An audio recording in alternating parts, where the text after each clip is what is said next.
Hello everybody, welcome to another video. Today it is the 29th of March. Today we're covering the latest news from Novomykhailivka, Avdiivka, and the Bakhmut front. We're going to try to keep it as brief as possible. Let's begin by looking at Novomykhailivka, where, as I've been saying in previous videos, over the past month the Russian forces have gradually been chipping away at the Ukrainian perimeter of the village. And so a lot of it started in early March when you had the 155th Marine Brigade take over the southern outskirts around the cemetery and the warehouses. From there, they advanced further north. They stormed the Ukrainian positions in the center of the village, cleared out the Ukrainian ruins and the basements, and from there they set up positions that were actually flanking the Ukrainian forward line marked in blue over here. And so you had a problem for the Ukrainians. They're being flanked from the west, or you could say from the south in a certain way, and at the same time the Russians were putting pressure from the northern flank. And so for a couple of weeks the Ukrainians were able to keep them at bay, but eventually the Ukrainian units that were defending the northern flank, they were pushed back further westwards, and that compelled the Ukrainians that were at the vanguard of this blue line that's pushing eastwards. It compelled them to withdraw about a kilometer, I believe, westwards. We can measure it on the map, and make their way to this more unified line in the western section of Novomykhailivka. So the way it unfolded is that for a while you had a Russian assault, you could say starting in the first week of March, going to the second and third, along this particular road, local road, trying to infiltrate and overrun the Ukrainian defenses in this warehouse. For the first few days, the Russian assaults were repelled. You had the 79th Air Assault Brigade, or claiming at least that they destroyed 3 Russian tanks, 4 infantry fighting vehicles, and damaged 6 units of equipment. And a lot of that was shown in subsequent footage released by that unit, and a lot of that was caused due to mines. So the Ukrainians have been preparing for a while for armored assaults along the fields that are considered in the gray zone between the Russian and Ukrainian lines. And some of that did pay off in the sense that in a lot of the footage we did see tanks, for instance, or BTRs running over mines and incurring damage. But at the same time, you also had some artillery playing a role, some FPVs, but that was not enough to stop the Russian columns, because eventually they did overrun the Ukrainian line around the warehouse. And from there, they dismounted the Russian infantry. The Russians, they entered the warehouse trenches and cleared them out. And at that point, we got confirmation of that based on the footage showing that the drones of the Ukrainians, they dropped grenades onto the Russian side, but it also indicated the Russian forces were able to advance further westwards while the Ukrainians withdrew to this section of the village. Additionally, the Russian forces, they launched attacks that were meant to clear out the rest of the eastern parts of the village. And so now it's being reported by pro-Russian sources that they control 55% of the village. There is a bit of ambiguity as to whether the gray zone is a bit larger, whether these areas are basically under Russian control.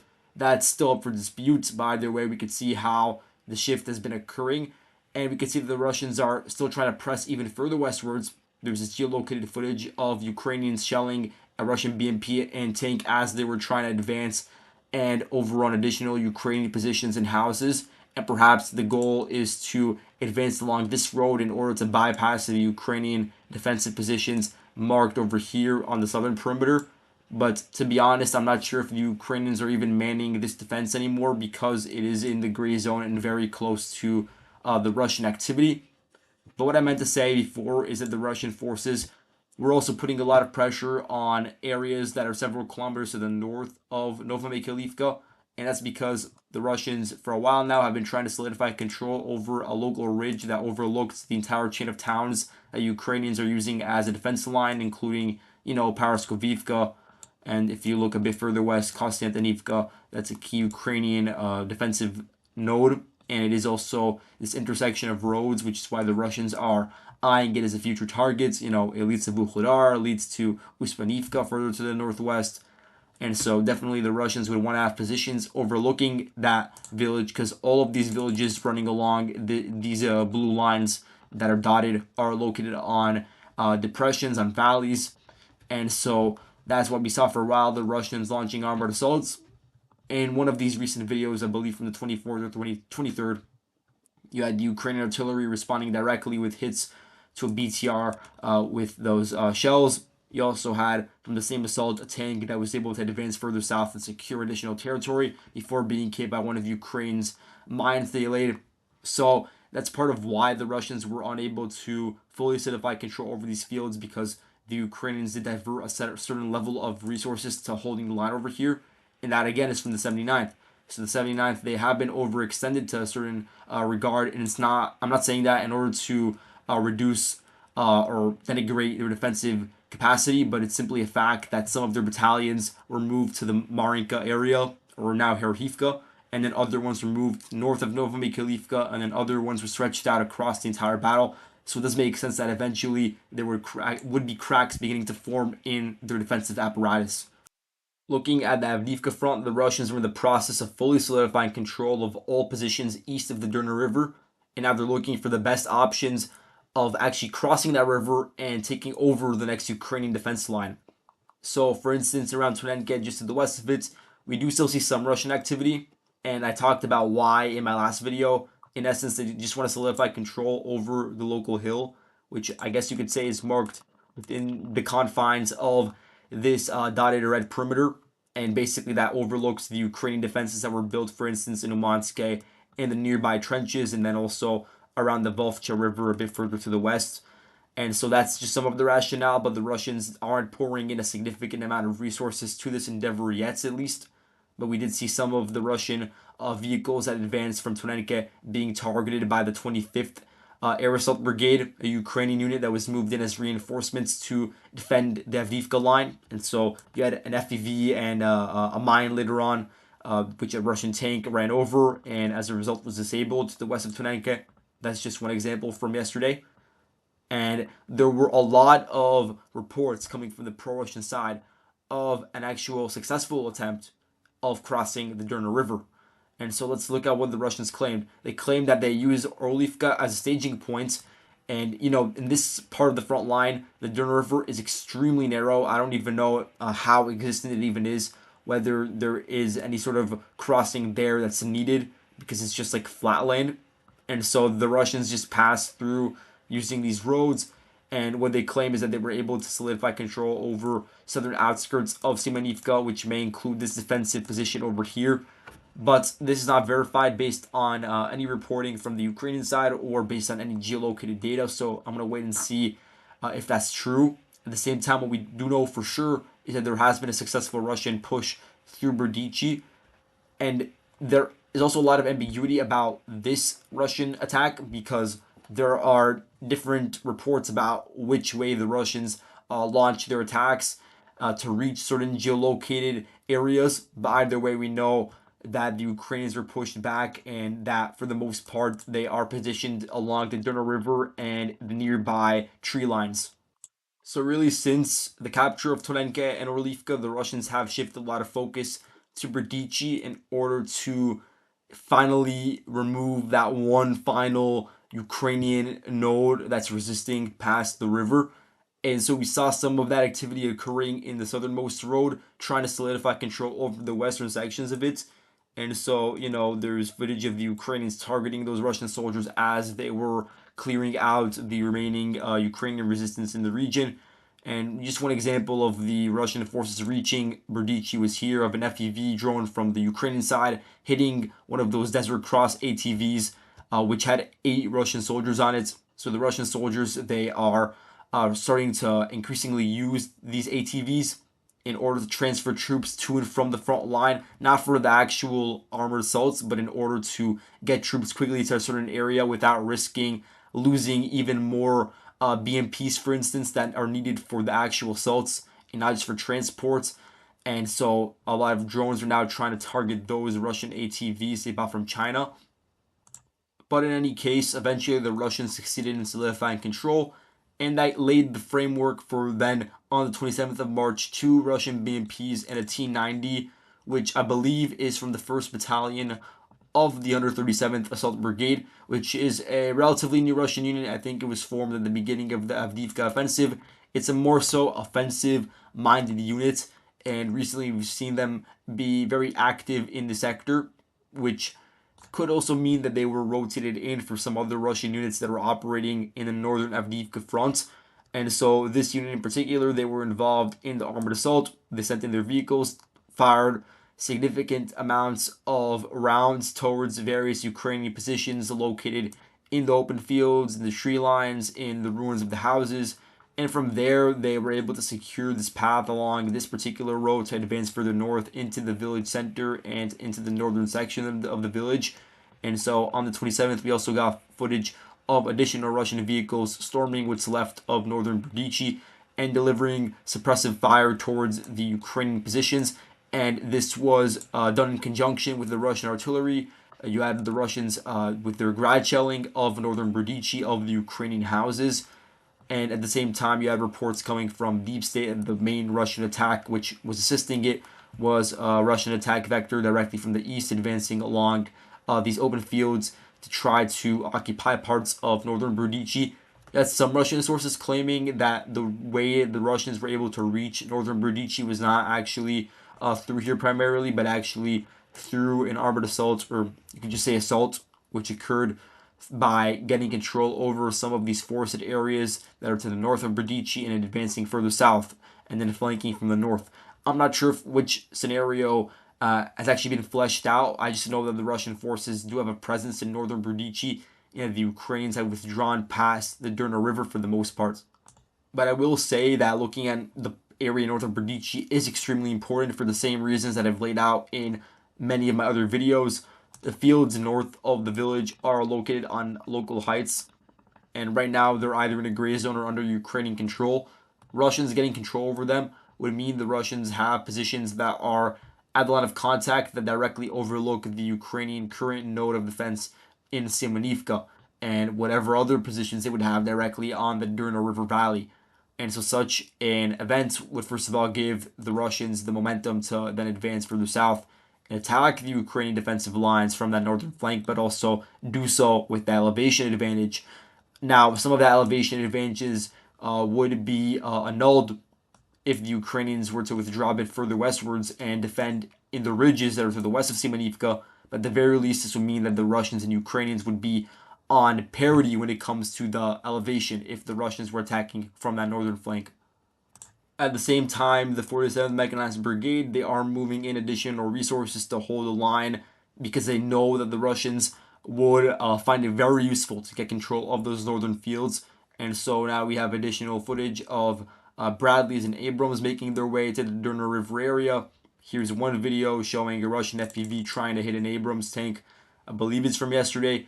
Some Russian sources did claim they were able to hit a fifth Abrams, or you could say technically seventh if you're counting the two M1000 150 ABVs that were targeted. But if we're looking at Abram tanks specifically, then this video does show an attempt at hitting it. I'm not sure if it did. It looks like it might have missed. But also, you did have a lot of videos coming out recently of Russian FPVs targeting Abrams that were already identified as either destroyed or damaged. And so now those FPVs, they are totally certifying the destruction in order to ensure that the Ukrainians can retrieve them, repair them, and utilize them again in battle. And then, of course, also for the bounty of destroying the tank. And so those aren't necessarily new vehicle losses just because they were geolocated to the same area. And so still I don't have 100% of confirmation of a fifth Abrams loss. So we're going to have to wait and see if that pans out in the coming days. At the same time, the Russians are uptaking their artillery shelling of the Ukrainian line that's around the Volkhcha River, which I've talked about extensively in other videos, so I won't get too deep into it, but it's around here. You can see the defenses in yellow. In one such video, you could see how a tank that had just crossed over the Volkhcha River was hit by a cross-the-pole guided artillery round near the village of Skuchnia, and in the same area, basically, which is, around 8 to 10 kilometers away from the front line, you do have a lot of Ukrainian artillery systems, some self-propelled howitzers, for instance. In one example, you had the Russians target one of these howitzers, the 2 S3 Akatsiya near Umanske.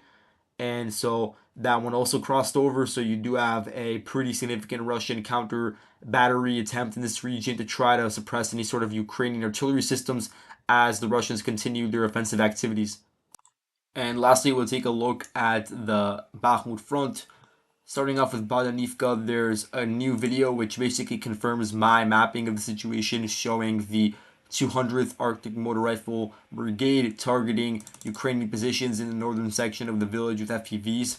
Again, the Ukrainian defensive node in this region has been able to hold the line by preventing direct Russian incursions into the village, which explains why the Russians did shift their focus to attacking the southern flank. And it's something I reported on in my last video. But now we're seeing a lot of Russian sources, particularly today, claiming that they were able to secure full control over the fortification system, which is located to the northeast, you could say, of the Canal District. The Canal District, again, it's a suburb of Chasiv Yar. It's the largest Ukrainian intact defensive node to the east of the Donbass Canal.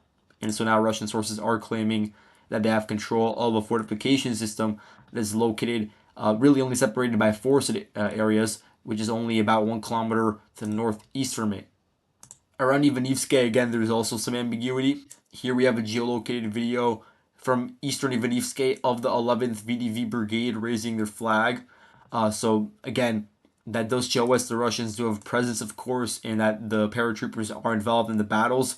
But we don't have verification of a full Russian control, and this really does confirm some of my suspicions because we have a video here of the Russian side shelling Ukrainian positions. It looks like there was some sort of like evacuation or troop rotation of certain squads because you saw armored vehicles that were entering and exiting the scene in the Russian video. And so this was happening directly in the center of Ivanivske. And so that does give us confirmation that the Ukrainians are still operating there. It might be a gray zone, but either way, you can't say it's under full Russian control. But the Russians are still targeting those Ukrainian positions and vehicles. So there is heavy bombardment of the Ukrainian holdouts. And further north, we have a confirmation of my previous mapping, which basically is along the T0504 highway. It shows the 1st Battalion of the Presidential Brigade, a unit which, again, was split. Some of its elements around Velika and Novosilka, some of its elements fighting around Novomykhailivka to the north of Avdiivka, and then some of its elements moved to reinforce the Bakhmut fronts. In addition, it was acting in conjunction with the 80th Air Assault Brigade, which is also operating here, but has some of its forces diverted to the Donetsk front further south. And so what we see here is that the battalion, they send their FPVs to hit the Russian infantry in their forward positions within these houses. So that should give us an idea of the line of contact. And then lastly, the Ukrainian sources reports a minor Russian incursion in the fields to the north of height 215.9. So they are mentioning a slight Russian advance. So we're going to have to wait and see about the full extent of the Russian advance over there. And lastly, as I speak, there is a lot of Russian aerial activity over Ukraine right now, or starting a couple of hours ago. There were information circulating of about 55 Shaheeds that were airborne, and some of them were reported to be around Poltava, for instance. That's one of the cities that was mentioned, flying in the direction of Cherkasy. That was one example. You had some that were active around Chernihiv and Sumy Oblast in northern Ukraine, around here. And they were reported to be flying in the southwestern direction. In some other instances, you had Mykolaiv being reported. So some drones are flying from Mykolaiv further northwards towards like Kropyvnytsky, Kirovohrad Oblast. That's the name of the region that was flying towards. And then you had some around, Dnipro and Kharkiv, which is in, more so eastern Ukraine, and getting closer and closer towards the central section, because eventually those drones that were operating in Kharkiv Oblast, they made their way to the city of Dnipro or to the city of Kamyanske, and there were some reported successful Ukrainian interceptions of those Geron 2 drones. And again, this is something that usually happens where you have a barrage of several dozen drones in order to at least try to degrade the Ukrainian air defense before then launching missile strikes. And so now it seems like there will also be some accompanying missile strikes. Not sure what the scale will be, but it's being reported that there are at least 6 Tu-95 strategic bombers that are airborne. And so we'll have to see the results of those strikes tomorrow morning. And so that's all for today. Thank you all for watching, and I'll see you guys in the next video. Goodbye.